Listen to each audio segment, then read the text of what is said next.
자, 오늘 말씀 같이 한번 읽을까요? 오늘 말씀은 출애굽기 19장 3절에서 6절입니다. 출애굽기 19장 3절에서 6절. 설교 노트 1번에 제가 실었습니다.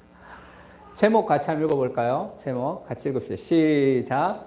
성경을 통해 하나님의 통치를 경험하라. 를자가 어디 갔냐? 통치 경험하라. 통치를 경험하라. 혹시 지난주 설교 제목을 기억하는 사람이 있습니까?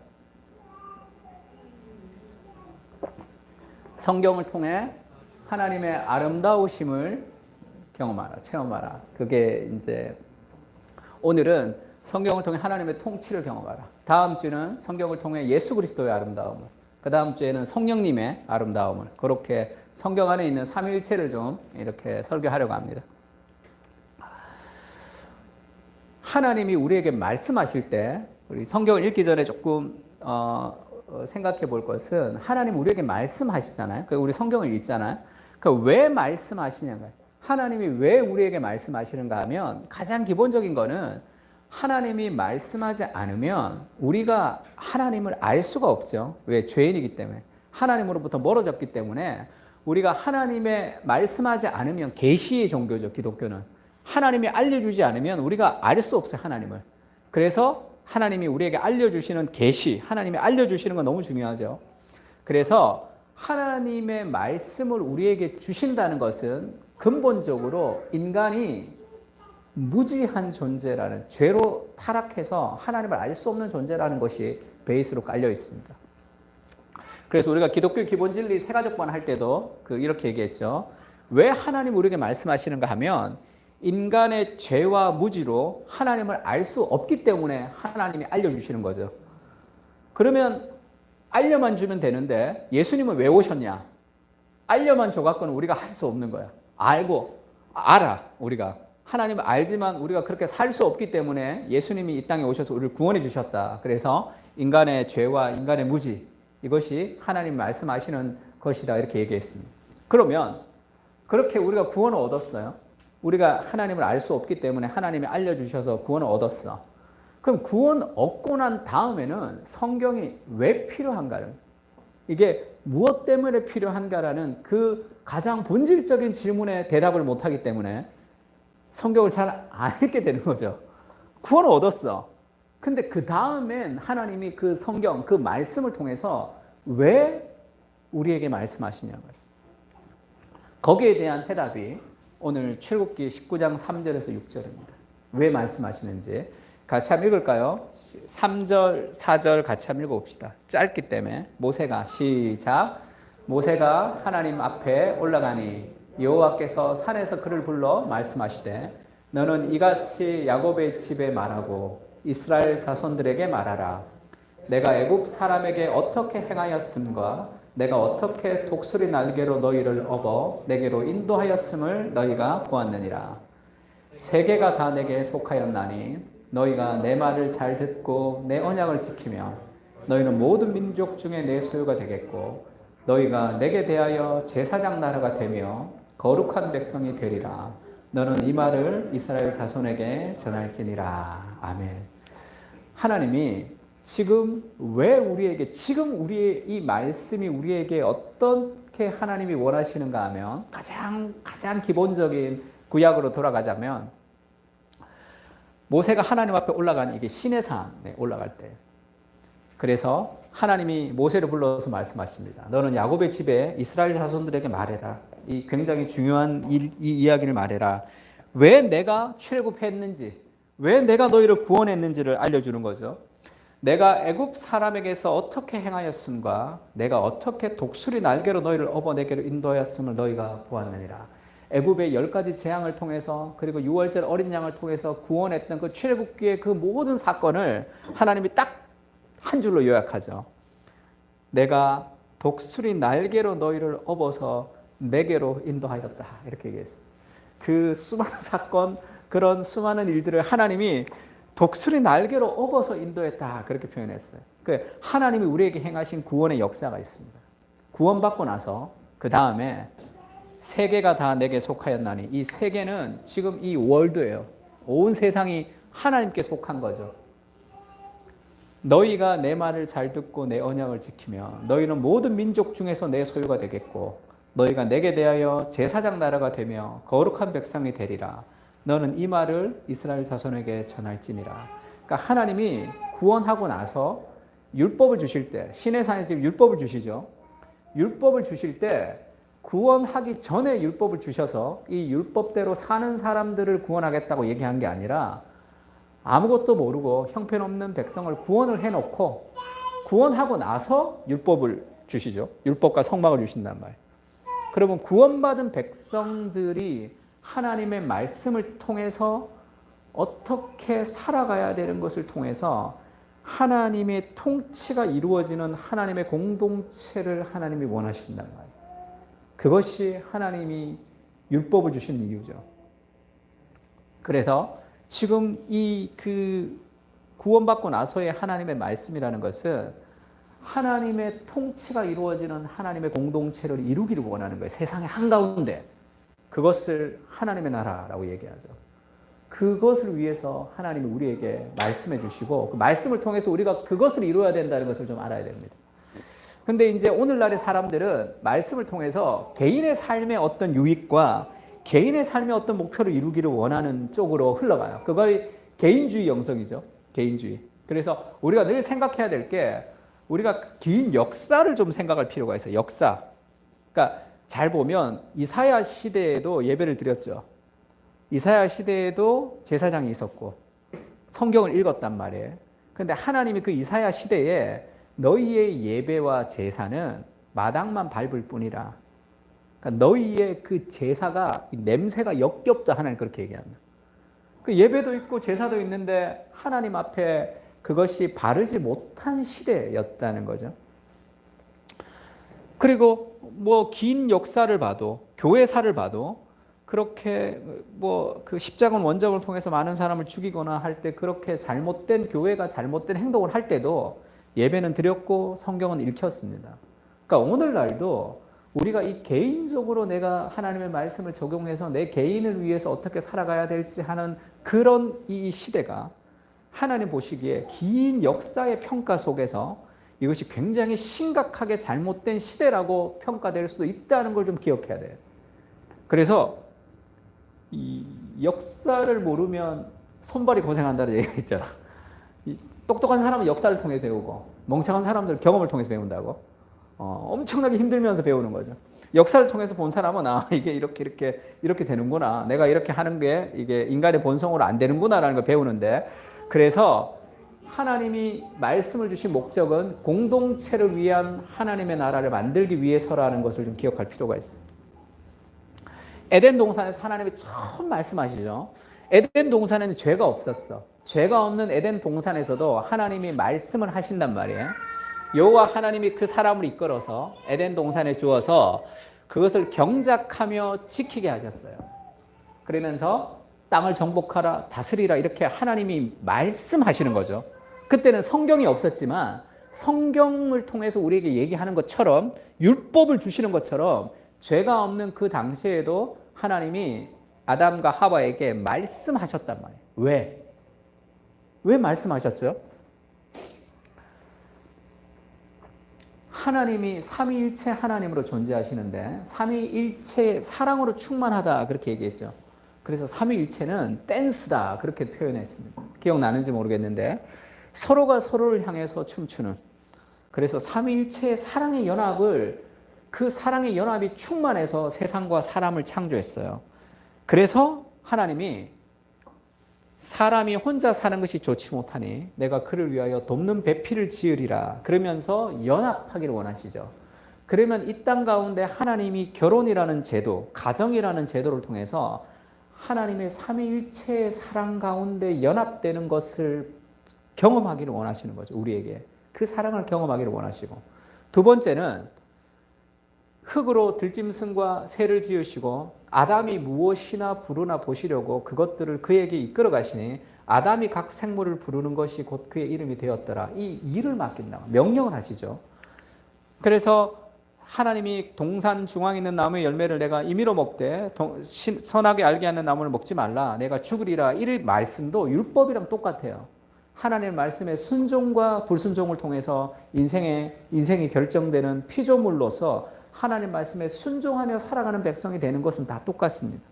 그럼 이 말씀을 통해서 하나님이 원하시는 것은 지금 흙으로 각종 들짐승을 하나님이 만드시고 아담에게 이름을 지어주라 이렇게 얘기했단 말이에요.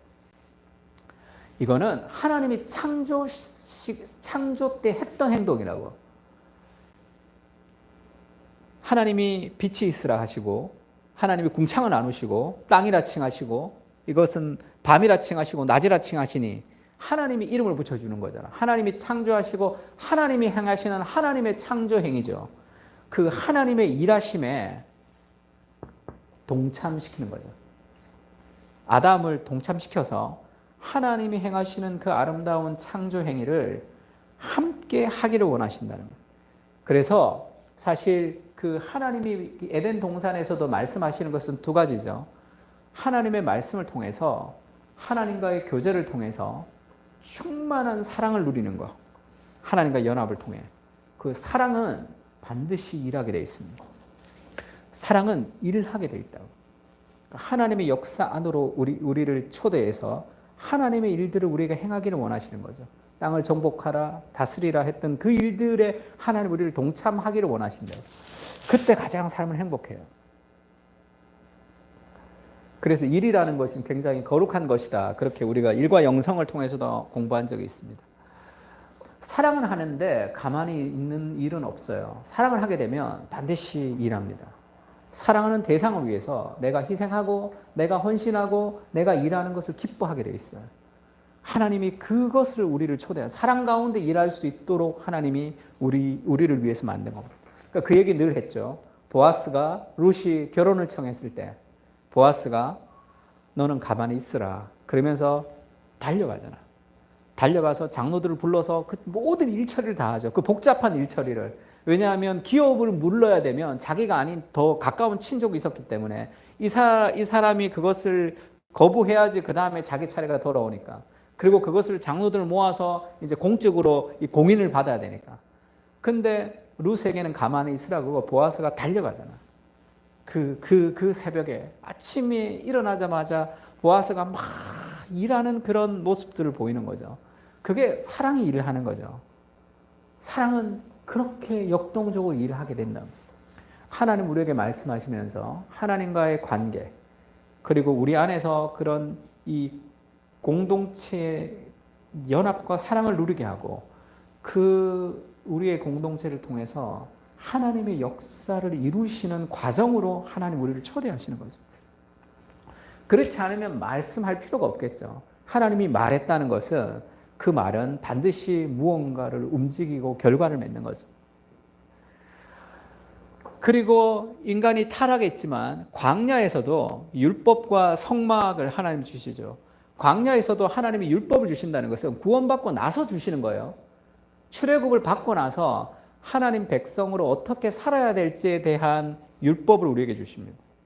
하나님이 어린 양의 피로 우리를 구원하고 나서 구원받은 백성이 어떻게 살아야 될지에 대한 율법을 우리에게 주시고 그리고 성막이라는 것은 하나님이 우리와 함께 하신다는 것을 보여주는 거예요. 하나님의 말씀을 주시고 하나님이 우리 가운데 오시는 것.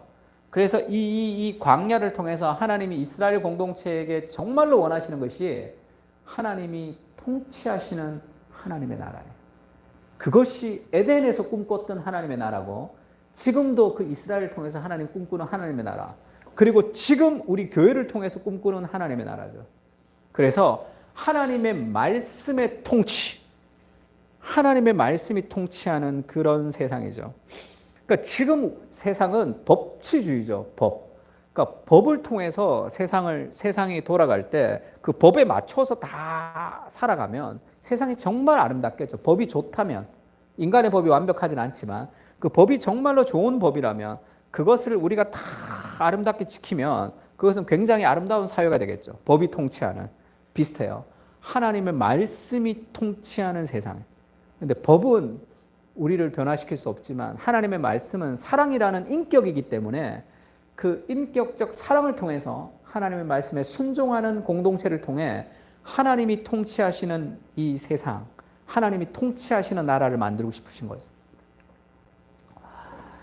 그래서 창세기 12장엔 창세기 11장까지는 그 1장부터 11장까지는 타락한 이후에는 죄의 역사고 창세기 12장부터 구원의 역사다 이렇게 얘기했습니다. 여호와께서 아브라함이라는 한 사람을 택하죠. 너는 고향과 친척과 아버지 집을 떠나 내가 보여줄 땅으로 가라 이렇게 얘기했습니다. 내가 너로 큰 민족을 이루고 복을 주어 내 이름을 창대하게 하리니 너는 복이 될지라. 너를 축복하는 자에게 내가 복을 내리고 너를 저주하는 자에게 내가 저주하리니 땅의 모든 족속이 너로 말미암아 복을 얻을 것이라 하신지라. 창세기 1장, 2장, 3장은 하나님의 구원의 역사를 시작해요. 한 사람 아브라함을 통해서. 그래서 제일 중요한 거 처음에는 땅이 있습니다. 그 다음에 민족을 이루는 거죠. 땅과 백성과 주권이 있는 곳이 그게 나라죠. 나라의 공통적입니다. 하나님 보여줄 땅에 하나님이 민족을 만들고 그리고 하나님이 통치하시는 하나님의 나라를 하나님이 꿈꾸시는 거죠. 그래서 아브라함 한 사람을 통해서 땅의 모든 족속이 너로 말미암아 복을 누리는 이 하나님의 통치의 복이죠. 그런 하나님의 나라를 지금 꿈꾸는 거죠. 그러면 그 말씀에 순종하는 하나님의 공동체를 통해서 하나님이 이 세상 가운데 하나님의 나라를 만들어 가시겠다는 거죠. 그래서 이 이런 말씀이 있는 거죠. 내가 독수리 날개로 너희를 인도해서 구원했다. 세계가 다 나에게 속했다. 너희는 내 말을 잘 듣고 내 언약을 지키면 모든 민족 중에 나의 특별한 소유예요. 원래 이 히브리어로 보면 나의 특별한 소유가 되겠고 그리고 내게 대하여 제사장 나라가 되며 거룩한 백성이 되리라. 그것이 하나님이 꿈꾸시는 하나님이 율법을 주신 이유예요. 하나님의 말씀을 주셔서 그 말씀을 따라 살아가는 거룩한 백성과 제사장 나라가 되겠다는 거예요. 이 제사장이 뭐를 하는 사람이냐면 하나님과 백성 사이의 중재자죠. 쉽게 얘기하면 하나님의 은혜를 가지고 백성을 섬기는 사람, 말씀도 가르치고 또 죄된 백성이 짐승을 가지고 왔을 때 그것을 하나님 앞에 올라가는 그 하나님과 백성 사이에 중재자로 서 있단 말이에요. 그게 제사장인데 이스라엘이란 나라 전체가 제사장 나라로 만들겠다는 거예요. 세상 가운데. 그러면 지금 이게 이 지구예요. 세상이에요. 이게 이 세상인데 이 세상이 다 타락했단 말이에요. 이 타락한 이 세상을 하나님의 나라로 하나님이 하나님의 것으로 불렀습니다. 이스라엘이죠. 이스라엘을 이 세상에서 떼어서 구별했어요. 그게 거룩이죠. 거룩하다라는 것은 구별된다는 의미가 있습니다. 그래서 원래는 세상에 속해 있었는데 세상에 속해 있는 이스라엘을 하나님이 자기의 소유로 삼아서 하나님의 것으로 가지고 왔단 말이에요. 이 이스라엘이 하나님의 것이 될 때 거룩해지는 거죠. 그냥 일반 짐승이 있는데 그 짐승이 제사에 사용될 때 그때 거룩한 짐승이 되듯이 그러면 이스라엘이 거룩한 삶이기 때문이 아니라 하나님의 소유가 되었기 때문에 거룩해지는 거예요. 하나님이 이스라엘을 따로 불렀습니다. 그러니까 이 세상의 방식으로 살아서는 안 되는 거죠. 따로 불러서 하나님이 율법을 주셔서 하나님의 말씀대로 살기를 원하는 거예요. 그러면서 쉽게 얘기하면 이 이스라엘은 우주에 사는 게 아니라 이 세상에 살고 있는 거잖아. 그러니까 하나님이 이 세상에서 이스라엘을 불러서 하나님의 말씀의 통치를 받는 공동체를 만들어서 쉽게 얘기하면 하나님이 이 세상으로 다시 파송하는 거예요. 세상 한가운데 타락한 세상의 한가운데 이 세상의 방식으로 살아가지 않는 하늘의 방식으로 살아가는 공동체가 여기에 있단 말이에요. 그게 하나님의 나라죠. 그게 교회입니다. 그게 천국이에요. 그래서 지금 이 세상 가운데 이 죄악된 세상의 한가운데 천국이 지금 시작되어서 여기 하나님의 나라의 통치를 받고 살아가는 공동체가 있다고 보여주는 거죠. 그래서 수많은 세상의 공동체가 이렇게 살아가는 삶의 방식을 보고 하나님의 나라 안으로 들어오는 것, 그것이 하나님의 플랜이죠. 지금은 이 세상의 한가운데 하나님의 나라라는 이 교회가 있습니다. 세상 사람들 교회를 좀 싫어해요. 그것은 하나님에 대한 적대감 때문에 교회를 싫어하는 경우도 있지만 교회가 하나님의 말씀이 통치하는 공동체가 되지 않을 때 그렇게 되는 거죠. 교회와 세상과 비슷해진단 말이에요. 교회와 세상과 비슷해지는 이유는 한 가지죠. 교회가 하나님의 통치, 하나님의 말씀의 통치를 받지 않기 때문에 그런 거죠. 그것이 하나님의 플랜이죠. 그러면 하나님 우리에게 말씀을 주시고 우리가 말씀을 읽고 우리가 그렇게 말씀을 묵상하는 이유는 우리가 하나님의 말씀에 통치하는 하나님의 공동체로 이 땅을 살게 하는 거예요. 이것이 가장 큰 복음 전파예요. 우리가 전도 폭발 배워서 열심히 이 사람 저 사람 전도하는 것이 가장 큰 목표가 아니라 내가 하나님의 말씀의 통치가 이루어지는 공동체를 이루는 것, 그것이 가장 큰 복음의 증거입니다. 그러면 수많은 사람들이 하나님 앞에 다가올 거예요. 그것을 가시적으로 보여주는 공동체가 다윗과 솔로몬의 시대죠. 다윗과 솔로몬의 시대를 이스라엘의 태평성대, 영적으로는 그것이 하나님 나라의 구약적 완성을 보여주는 그림자예요. 그래서 솔로몬의 지혜를 보려고 사방의 사람들이 다 예루살렘으로 오잖아. 이스라엘로 오죠. 시바의 여왕이 오죠. 다 오는 그 공동체, 그런, 그래서 많은 사람들이 와서 그처럼 되고 싶어하는 그런 매력적인 공동체. 그래서 그것을 예수님은 어떻게 표현했죠? 너희는 세상의 빛과 소금이라. 그래서 그 너희의 공동체가 산 위에 있다. 산 위에 있다는 거예요. 많은 사람들이 본다는 거죠. 산 위에 있는 공동체로, 세상을 비추는 공동체로 살아가는 것. 그것이 하나님의 플랜입니다. 우리가 구원을 받았어요. 우리가 세상으로부터 구별된 하나님의 백성으로 우리가 구별됐습니다. 그러면 우리가 해야 될 일이 뭐냐? 하나님의 말씀에 순종하는 공동체로 하나님 우리를 부르신 거죠. 너희를 하나님의 소유가 되게 했어. 왜냐하면 제사장 나라가 되고 거룩한 백성이 되어서 결국 이 세상을 섬기는 제사장 나라로 우리가 살아가고 있단 말이에요. 그래서 우리가 세상을 섬기는 하나님의 백성으로 우리가 살아가는, 나만 구원받은 게 아니라 이 세상을 섬기기 위해서, 다르게 얘기하면 특별한 하나님의 소유가 되었는데 하나님이 사랑하는 이 세상을 하나님의 나라로 만들기 위해서 하나님이 먼저 우리를 구별했다는 거죠. 그래서 하나님 우리에게 그렇게 얘기하죠. 너는 이스라엘 자손의 온 회중에게 말하여 이르라. 너희는 거룩하라. 이는 나 여호와 너희 하나님이 거룩함이라. 레위기의 주제죠. 그 율법을 통해서 우리가 하나님의 말씀을 주시고 하나님이 우리를 건지시고 그 하나님의 은혜를 통해서 우리를 거룩하게 하시고 그 거룩한 하나님의 통치를 통해서 세상을 거룩하게 하는 것이 하나님의 방식입니다.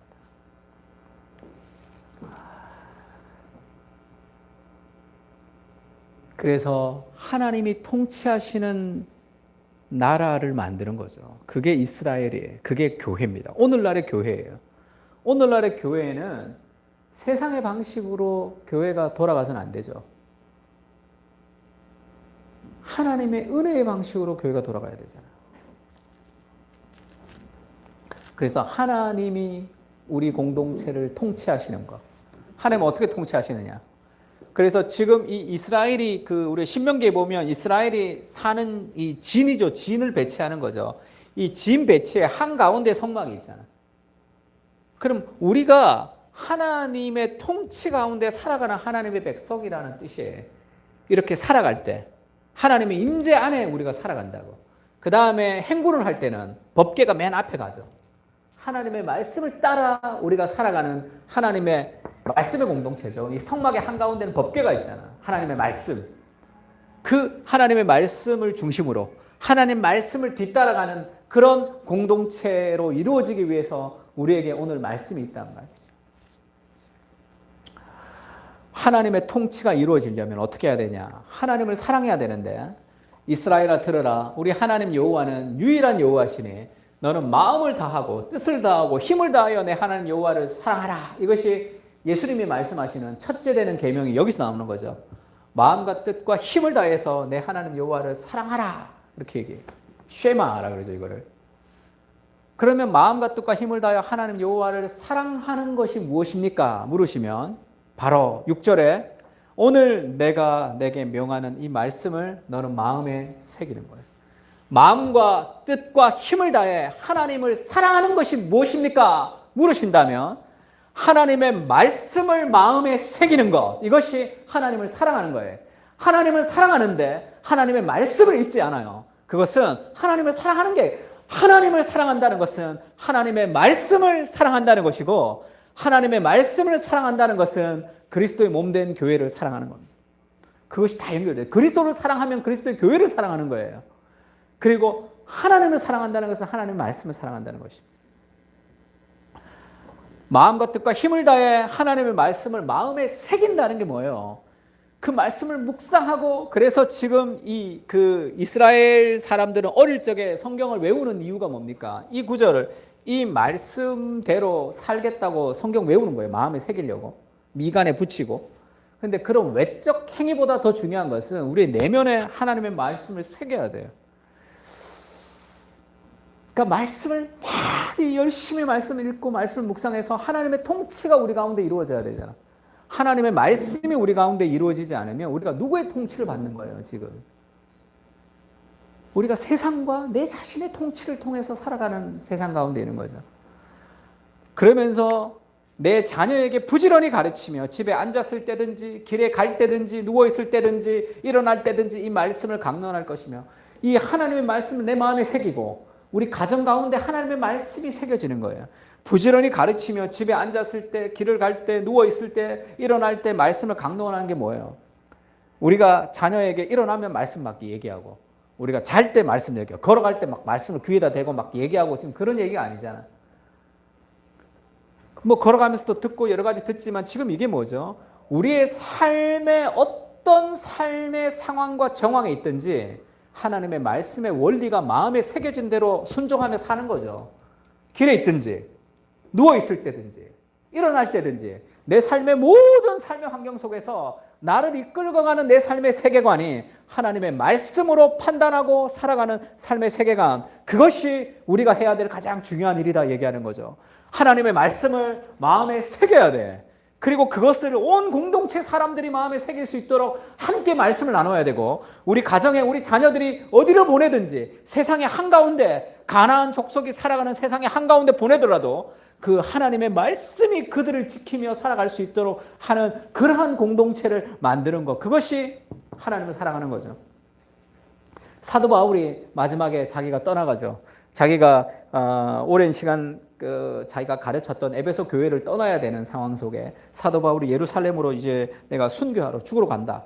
예루살렘을 떠날 때 그 바울과 함께 있었던 그 교인들이 얼마나 바울을 사랑했겠어. 그리고 자기 목사님이 죽으러 가니까 이제 선교하러 가면 거기서 죽겠죠. 그래서 많은 사람이 말리고 있고 마지막 헤어질 때 에베소 장로들이 그 먼 곳까지 왔습니다. 바울과 헤어지기 위해서. 그때 바울이 눈물로 마지막 멘트를 하죠. 내가 가르친 것을 기억해라. 내가 눈물로 너희를 가르친 것을 기억하라. 그러면서 이제 내가 떠나면 이리들이 와서 너희 교회를 힘들게 할 것이다. 이단들이 공격하고 이런 것들을 바울이 다 아는 거죠. 이제 내가 떠나면 너희 교회가 굉장히 이렇게 진리의 도전을 받을 수도 있을 것이다. 그러면 대안이 뭐냐는 거지. 자기는 가고. 그 대안을 어떻게 얘기하죠?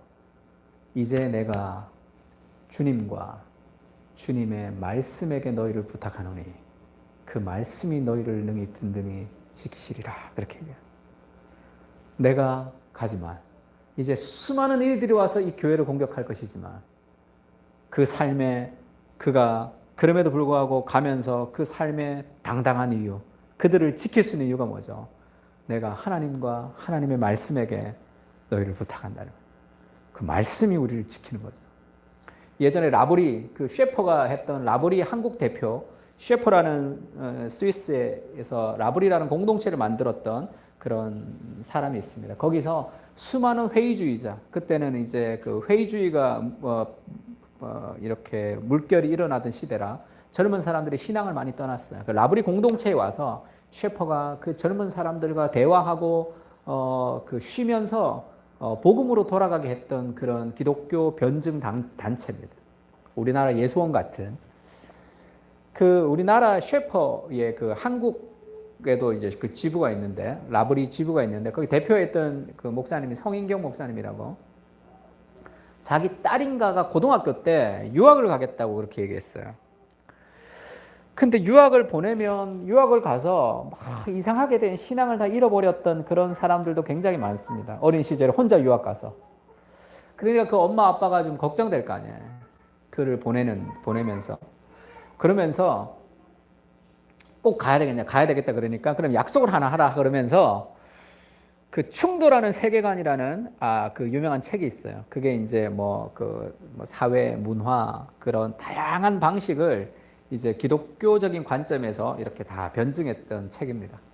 그러니까 그 책을 다 읽으면 내가 유학 보내주겠다, 오케이 하겠다 이렇게 얘기했어요. 그러니까 그 좀 지혜롭기도 하고 그게 무슨 얘기예요? 그러니까 그런 책을 읽어서 그가 기독교적 세계관을 가지면 세상 어디를 내놔도 되니까 하나님의 말씀이 너를 지킨다면 그거죠. 우리는 불안 가운데 살아가는 존재가 아니잖아요. 하나님의 말씀이 우리와 함께 한다면 우리는 어떤 세상의 한가운데서도 우리가 하나님의 통치를 받으면서 살아갈 수 있는 하나님의 백성이 되는 거죠. 그걸 얘기합니다. 그런 공동체를 만들고 싶은 거죠. 그래서 하나님의 말씀에 순종하는 공동체가 되면 쉽게 얘기하면 간단히 얘기하면 두 가지가 균형을 이뤄요. 하나님의 공의와 하나님의 사랑이라고 그러죠. 공의와 사랑은 함께 있을 수 없는 성품이잖아.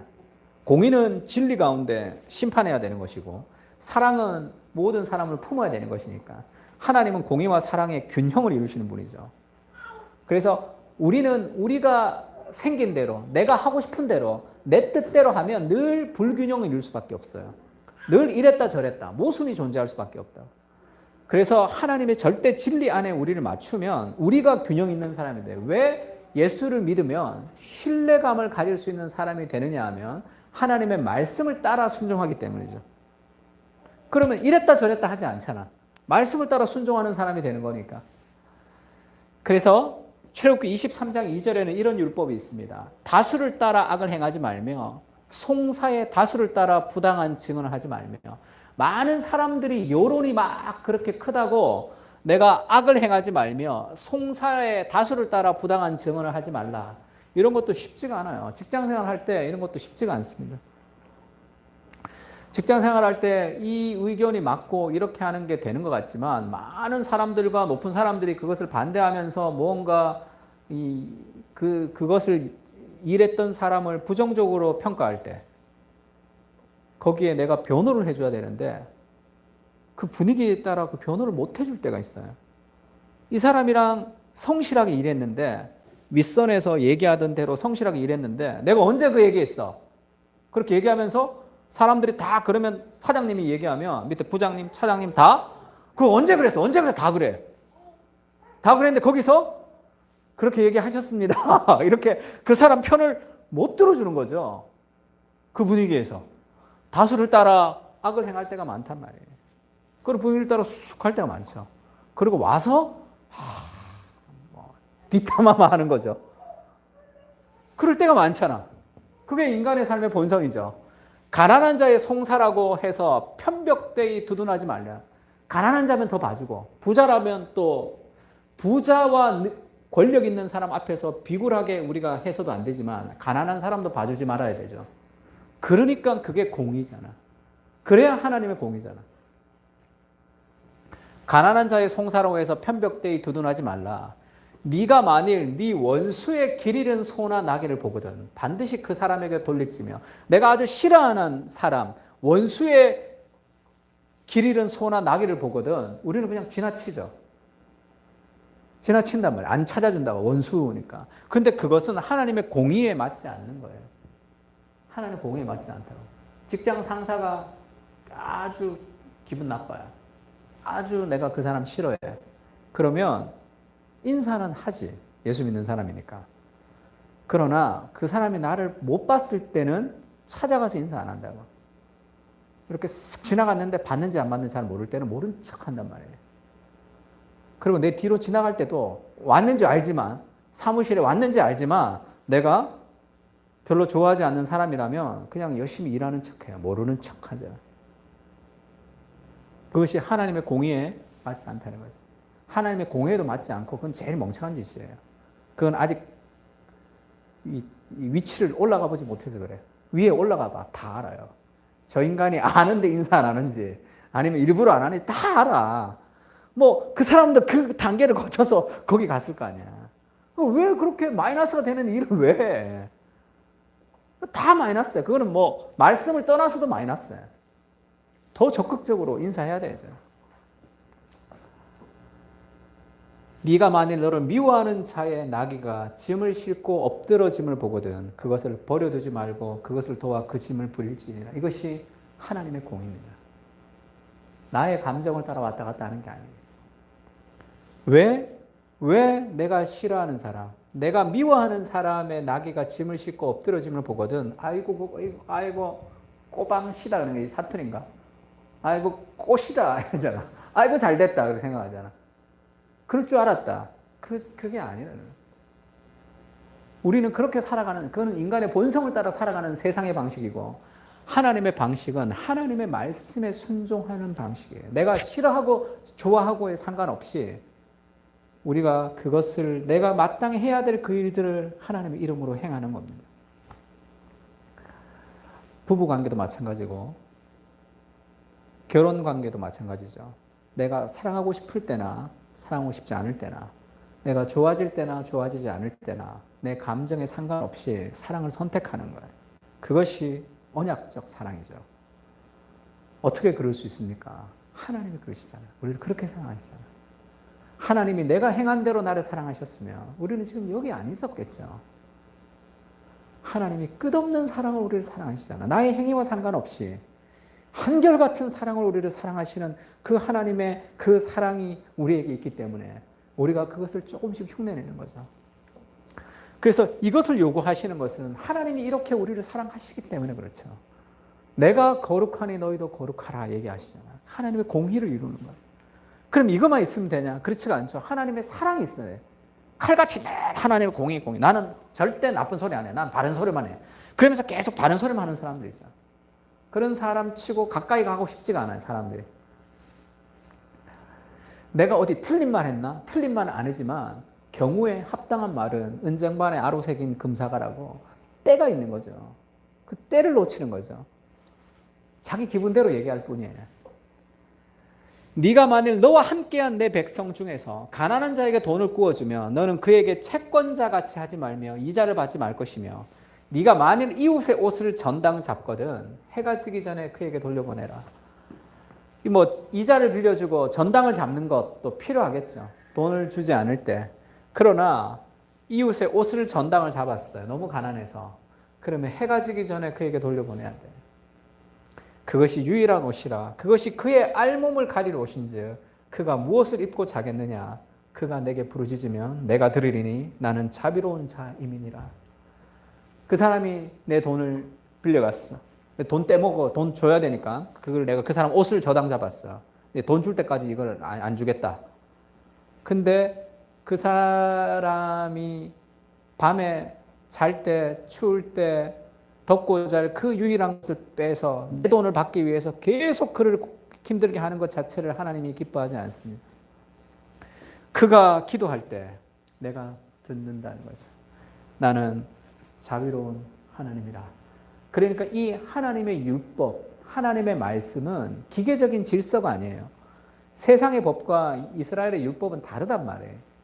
그래서 법대 교수님들이 이 율법을 그렇게 은혜롭게 해석하는 것은 이렇게 성경과 세상의 법은 달라요. 세상의 법은 질서를 유지하는 거지만 성경의 이 모든 법은 그 뒤에 하나님의 성품이 있습니다.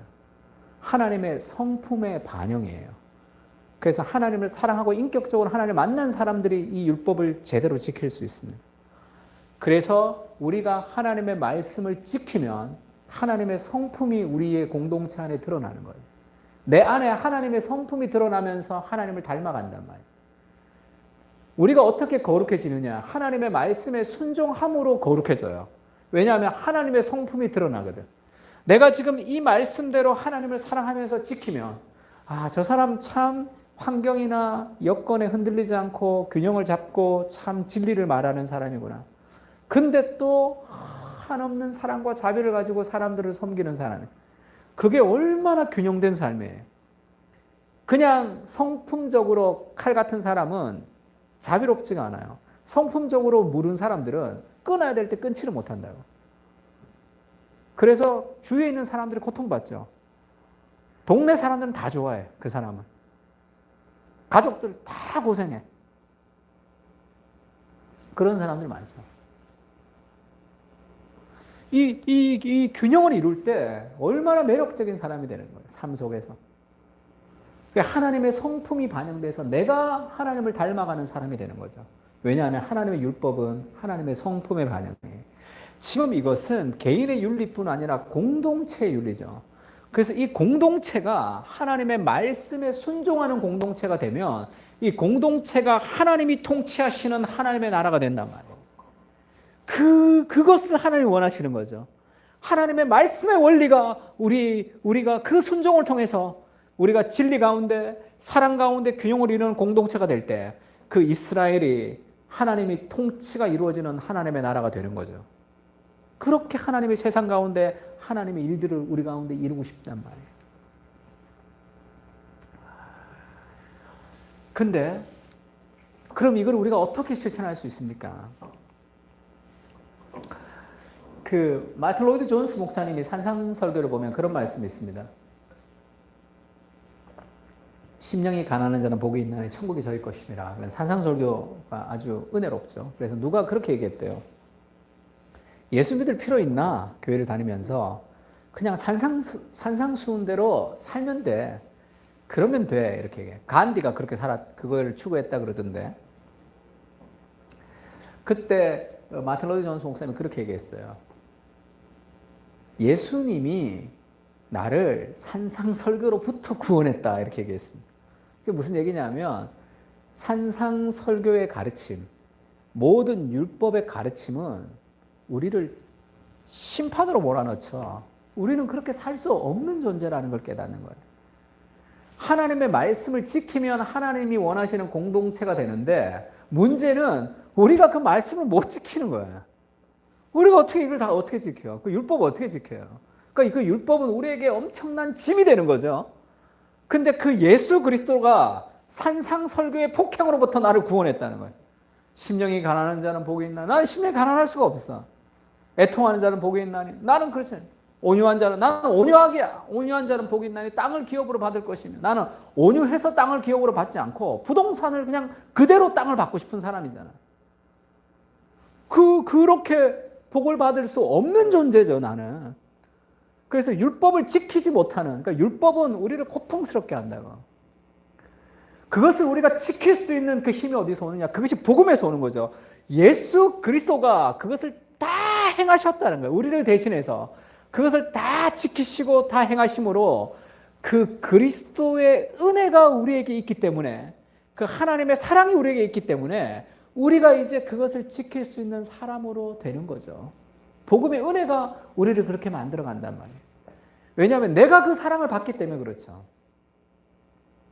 그래서 모든 율법을 다 지키려고 하면 그것은 실패할 확률이 많습니다. 하나님의 사랑을 통해서 우리가 일을 하는 거죠. 하나님의 사랑 안에서 우리가 일하는 거예요. 그러면 율법이 자유롭죠. 그래야 율법이 자유롭다고. 사랑이 없는 모든 순종은 그것은 다 괴로움이잖아. 어떻게 다 지켜야 우리가.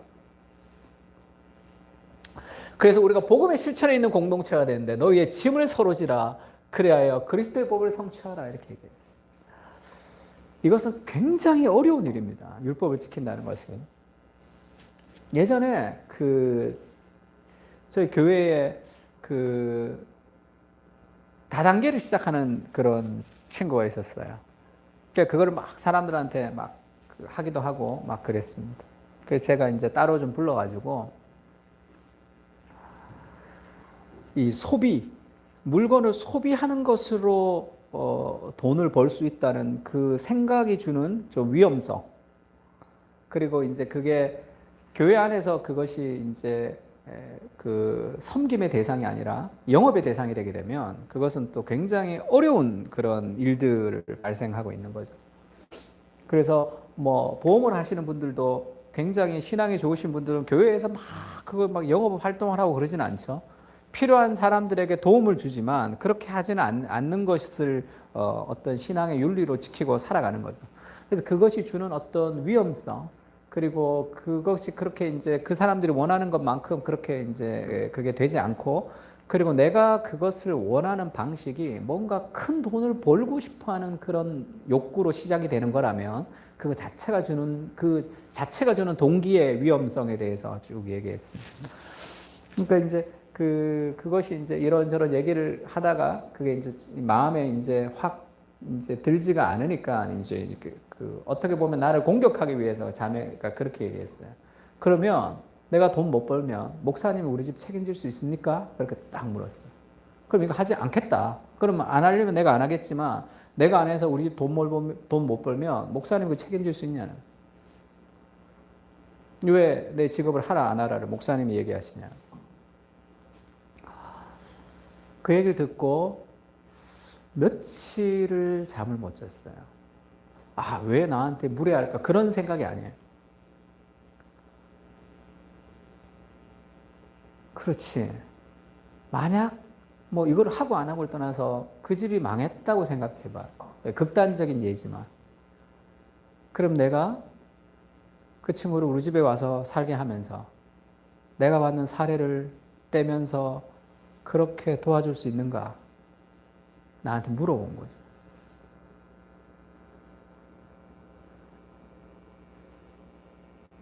그러면 내가 성도를 사랑한다는 것은 도대체 무슨 사랑인가? 그것이 주저된다는 것이 손해보고 싶지 않은 마음이죠. 그럼 내가 성도를 사랑하는 거, 우리가 서로 사랑하는 거, 이게 무슨 사랑인가? 그런 심각한 내 삶의 어떤 도전으로 다가왔어요. 누가 그런 얘기를 한번 했어요.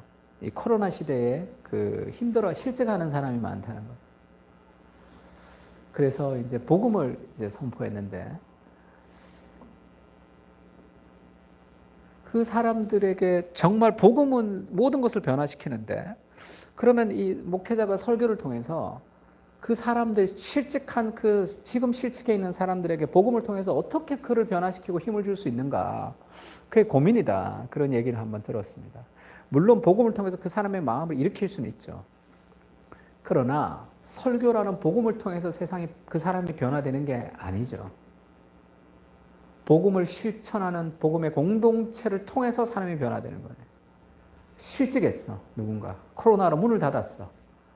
그러면 이 목회자가 선포하는 복음의 선포가 그의 마음에 위로가 될지 모르지만 실질적인 그의 삶을 일으키는 것은 어떤 영향도 줄 수 없어요. 그게 복음의 능력이 아니라 복음으로 살아가는 공동체가 있을 때 가능한 거죠. 누군가 실직했어. 그럼 그렇지 않은 사람들이 함께 돈을 내고 그 사람들을 살아갈 수 있는, 짐을 질 수 있는 복음의 실천적 공동체가 될 때 그것이 정말로 복음이 움직이는 역사가 이루어가는 것이죠. 야고보서에는 그런 말씀이 있습니다. 배고픈 사람에게 밥을 먹어라. 추운 사람에게 몸을 따뜻하게 하라. 그게 뭐냐는 거지. 실제적으로 내가 그에게 먹을 것과 입을 것을 주지 않으면서 그것이 무슨 섬김이냐. 행함이 없는 것이 죽은 것 같이, 영혼이 없는 몸이 죽은 것 같이, 행함이 없는 믿음이 죽은 것이라는 거예요. 그래서 우리에게 필요한 것은 복음적 메시지가 아니라 복음적 삶이죠. 복음을 따라 살아가는 그런 공동체, 순종하는 공동체가 필요한 거죠. 은혜 받는 공동체가 필요한 것이 아니라. 갈라디아서 6장 2절은 너희가 짐을 서로 지라 그리하여 그리스도의 법을 성취하라. 그리스도의 법이 뭐죠? 이웃사랑이에요. 하나님 사랑, 이웃사랑, 그리스도의 법입니다. 서로 짐을 지라. 내가 그 사람의 짐을 대신 지는 거, 그거는 힘든 거예요. 내가 손해보고 힘들어하는 거라고. 그러나 그것을 할 수 있을 때 복음의 공동체가 이루어지는 거죠. 그러면 우리에게 굉장히 심각하게 다가온단 말이에요, 복음이. 그러면 율법이 굉장히 심각하게 다가온다고. 그 힘든 일이거든요. 복음을 실천한다는 것이 얼마나 힘든 일이에요.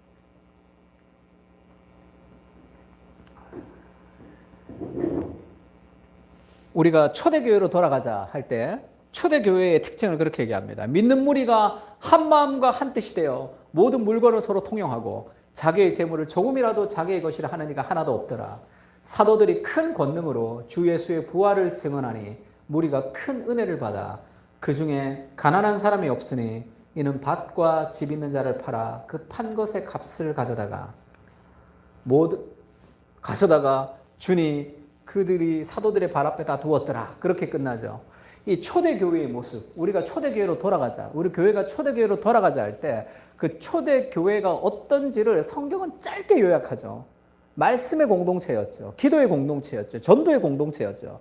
근데 말씀 보고 기도하고 전도했던 그것에 종합한 그들이 어떤 삶이었냐 하면 자기중심적으로 살지 않고 무언가를 나누는 삶이었고, 결국 이 초대교회의 공동체의 모습을 한마디로 요약하죠. 그 중에는 가난한 사람이 없었다. 구약에서 하나님이 심판할 때 어떻게 심판하냐 하면 고아와 과부의 고통 소리가 있는 사회복지가 제대로 되어 있는지가 심판의 기준이란 말이에요. 왜 사회복지가 심판의 기준이 되죠? 그래서 그것을 약간 복음권이 아닌 그쪽 조금 자유주의권에 있는 목사님들은 그걸 갖고 사회구원을 굉장히, 사회사업, 사회구원, 사회복지를 굉장히 강조합니다. 그러나 그건 사회복지의 문제가 아니라 그것이 복음의 핵심이기 때문에 그래요. 복음은 나 자신을 위해 살지 않는 거죠.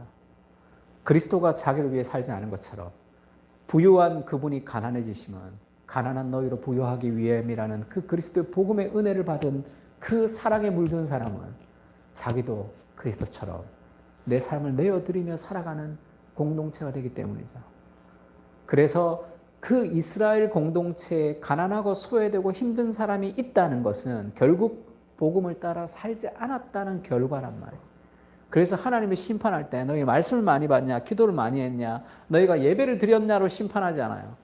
그 공동체 안에 힘든 사람이 있는지가 그것이 이스라엘을 평가하는 기준입니다. 왜 그렇죠? 하나님의 말씀이 통치가 되는 공동체가 되었다면 그것이 내가 잘 살고 내가 잘 되는 것이 꿈이 아니라 온 공동체가 하나님을 잘 믿는 것이, 그것이 비전이기 때문에 그렇죠. 개인과 가정을 넘어 교회 공동체를 섬기는 모습, 이 교회를 넘어 이 지역 공동체가 연합되는 모습, 그것이 이루어질 때 복음이 복음되는 거죠. 그럴 때 세상 사람들이 교회를 볼 때 교회가 세상의 방식과는 다른 비즈니스 방식이 아닌 은혜의 방식이 돌아가는 것이구나라는 것을 눈을 뜰 수 있겠죠. 이것을 가능하게 하는 것, 그것이 복음이죠. 그리스도의 사랑. 우리는 성경을 통해서 그 예수 그리스도가 우리를 향하신 그 하나님의 사랑, 그 하나님의 나라가 흘러가는 그것을 우리가 눈뜰 필요가 있습니다. 디도서 2장 11절은 그렇게 얘기해요. 모든 사람에게 구원을 주시는 하나님의 은혜가 나타나 우리를 양육하시되 경건하지 않는 것과 이 세상의 정욕을 다 버리고 신중함과 의로움과 경건함으로 이 세상에 살게 한다는 거죠. 모든 사람에게 구원을 주시는 하나님의 은혜가 나타났어요. 그 하나님의 은혜는 우리를 양육합니다. 그 은혜는 경건하지 않는 것과 세상의 정욕을 버리게 해요. 왜 그렇죠? 내가 경건하지 않는 것과 세상의 정욕을 버릴 때, 내가 이 교회 다니는 내가 이런 짓을 하면 되겠나라고 생각하는 것은 결국 거룩한 동기가 아니에요. 사랑의 동기가 아닙니다. 그것은 나의 체면이라는 동기죠. 그것을 통해서 내가 죄를 버리는 거죠. 내가 목사가 돼서 이런 것 해서 이게 밝혀지면 이게 사람들한테 얼마나 부끄러울까? 그래서 내가 그 죄를 짓지 않는 것. 그것은 늘 넘어지게 되어 있습니다. 늘 넘어지게 되어 있어요. 그러면 아무에게도 들키지 않을 것 같은 그곳에서는 그 일들을 행할 수밖에 없다고. 또 다른 동기는 내가 이것을 행하면 하나님의 심판을 받게 된다는 거예요. 결국 이걸 통해서 받을 그런 악영향. 그럼 내가 이런 짓 하다가 들키면 이게 교회도 깨지고 가정도 깨지고 이렇게 하고 그 두려움 가운데 그렇게 내가 그 일을 하지 않는 것. 그것도 결국 올바른 동기가 되지 못해요. 그것은 자기 의의가 되기도 합니다. 그래서 그런 행동을 한 사람을 향해서 엄청나게 정죄하는 거죠. 그러면 어떤 동기로 우리가 경건하지 않는 것과 정욕을 다 버려야 되는가? 하나님의 은혜죠.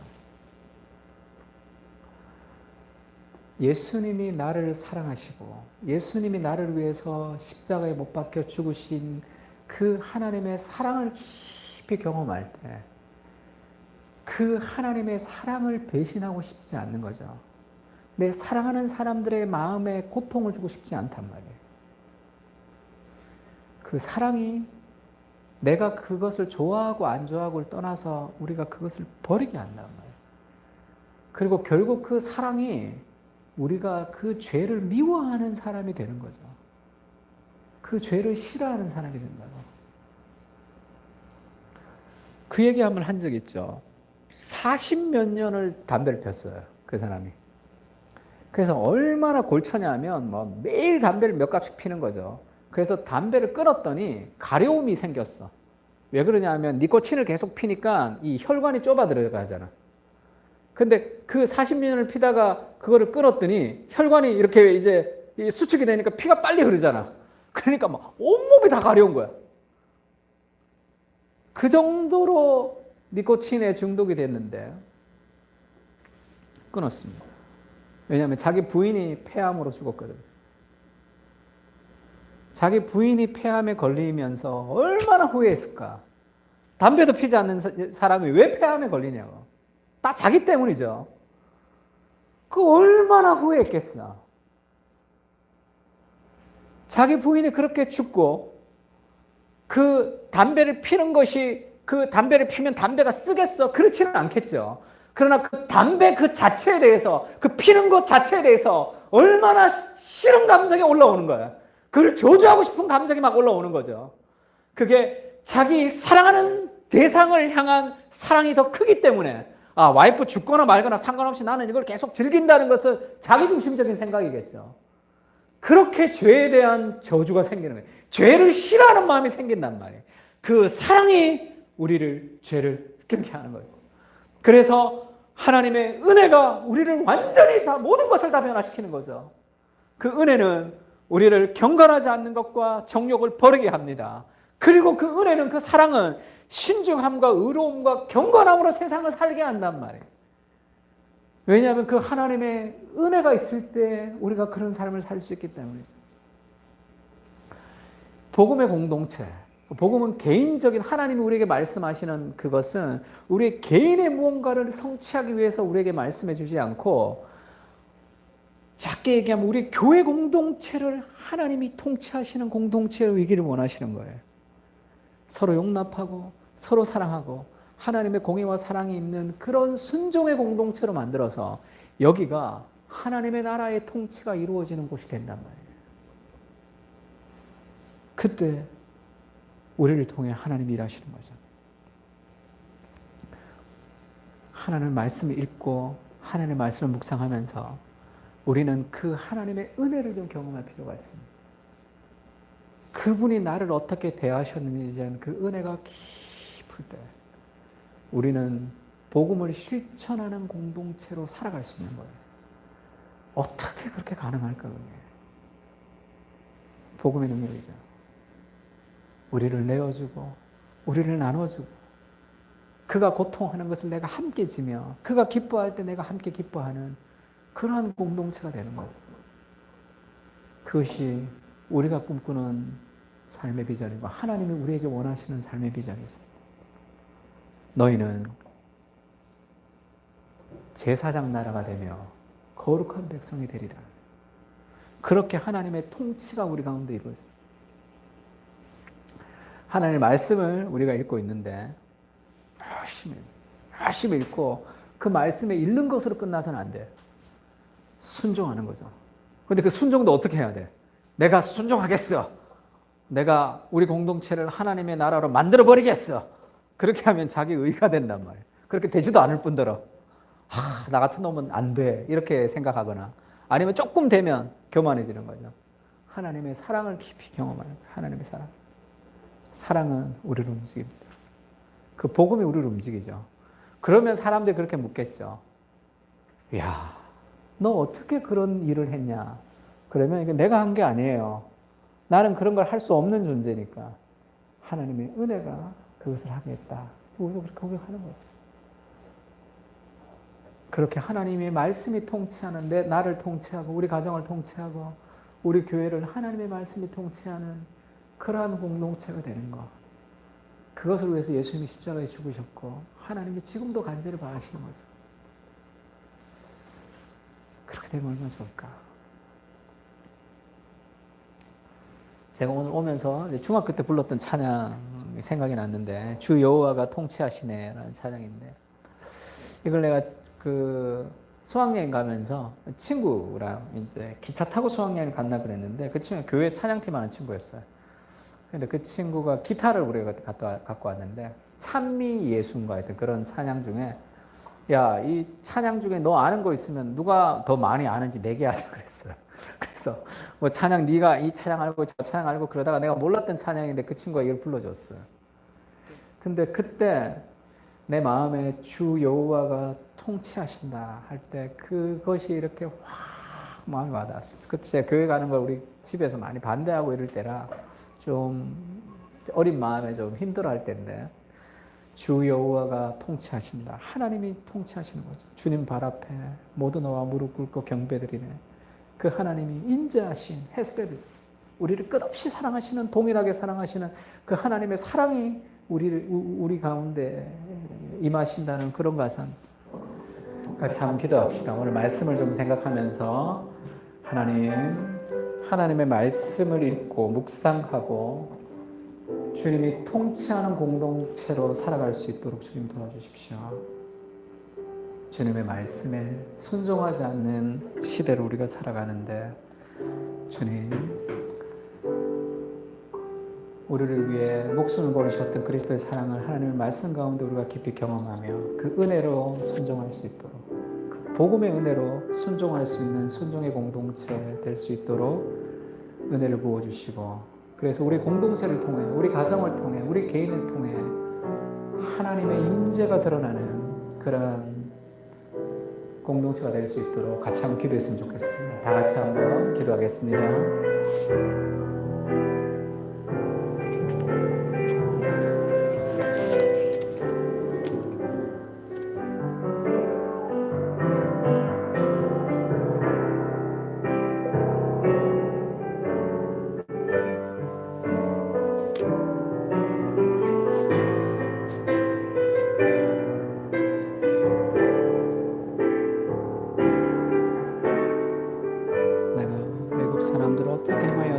내가 어떻게 독수리 날개로 너희를 업어내기로 인도하였음을 내가 보았느니라. 세계가 다 내게 속하였으니 내가 내 말을 잘 듣고 내 명을 지키며 너희는 모든 민족 중에서 내 소유가 되겠고 내게 대하여 제사장 나라가 되며 거룩한 백성이 되리라. 하나님, 우리 하나님의 나라를 이 땅 가운데 이루시기를 원하시는 하나님, 주의 말씀에 순종하는 순종의 공동체가 될 수 있도록 주님 도와주십시오. 하나님의 공의와 하나님의 사랑이 균형을 이루는 그러한 주의 말씀이 순종하는 공동체로 주님 우리를 세우셔서 우리가 그 하나님의 나라가 이 땅 가운데 이루어지는 그것을 위해서 우리가 말씀을 읽고 말씀을 묵상하고 말씀에 순종하며 살아가는 것이 우리 개인의 유익과 우리 개인 앞에 살아가는 삶이 아니라 우리의 온 공동체가 서로 하나님의 공의와 하나님의 사랑이 통치하는 그런 통치의 공동체가 될 수 있도록 주님 도와주십시오. 주의 말씀을 우리에게 주시고 그 은혜가 우리를 변화시켜 갈 수 있도록 하나님, 우리가 감당할 수 없는 많은 율법의 무거움들이 있지만 하나님의 은혜와 하나님의 사랑이 우리를 그것을 가능하게 합니다. 하나님의 마음과 하나님의 사랑을 우리에게 주셔서 주님의 통치가 우리 가운데 우리의 개인 가운데 하나님의 말씀의 통치가 이루어지는 하나님을 닮아가는 백성이 될 수 있도록 우리 공동체가 하나님의 그런 공동체가 될 수 있도록 주님 앞에 순종하는 그런 순종의 공동체가 될 수 있도록 주님 우리의 삶을 붙드시고 은혜를 베풀어 주시옵소서.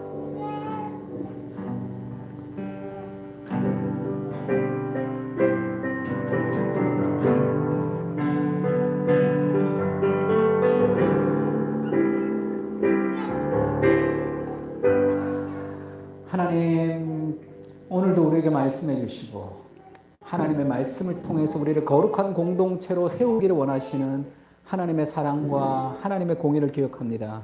주님, 내가 너희를 독수리 날개처럼 업어서 구원해서 너희는 특별한 나의 소유가 되어서 너희를 거룩한 백성과 제사장 나라로 삼기를 원하시는 하나님, 우리가 세상에서 벗어나 세상에 속한 존재가 아니라 하나님의 말씀의 통치를 받는 하나님의 백성으로 세상 가운데 살고 있다는 것을 기억하며 우리가 그 세상을 구원하는 하나님의 백성으로 살아갈 수 있도록 주님 은혜를 베풀어 주시옵소서.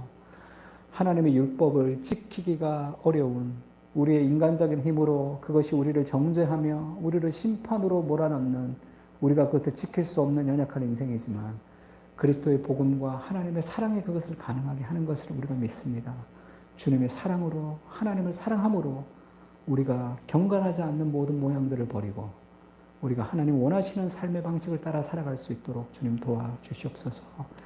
우리의 공동체가 하나님 앞에 순종하는 순종의 공동체가 될 수 있도록 주님 도와주시고, 일주일 동안 또 살아갈 때 하나님 말씀이 우리 마음에 새겨지는, 마음과 뜻과 정성을 다해 하나님을 사랑하는 그런 말씀의 공동체가 될 수 있도록 주님 은혜를 베풀어 주시고, 하나님의 사랑으로 순종하는 거룩한 백성이 될 수 있도록 주께서 우리를 붙들어 주셔서 하나님의 은혜가 나타나 그것이 은혜가 우리를 양육하게 되는 그런 거룩한 복음의 사람들이 될 수 있도록 주님 우리와 함께 해주시고 우리를 붙들어 주시옵소서. 여호와는 내게 복을 주시고 너를 지키시기를 원하며 여호와는 그의 얼굴을 내게 비추사 은혜 베푸시기를 원하며 여호와는 그 얼굴을 내게로 향하여 드사 평강 주시기를 원하노라. 이제는 우리 주 예수 그리스도의 은혜와 하나님의 무한하신 사랑과 성령님의 교통하시는 은사가 하나님의 말씀을 읽고 묵상하며 그 말씀대로 순종하는 것을 통해서 하나님의 통치가 있는 공동체로 살기를 다짐하고 돌아가는 사랑하는 그 사랑교회 교인들 머리 위에 이제로부터 영원까지 함께 계실지어다. 아멘.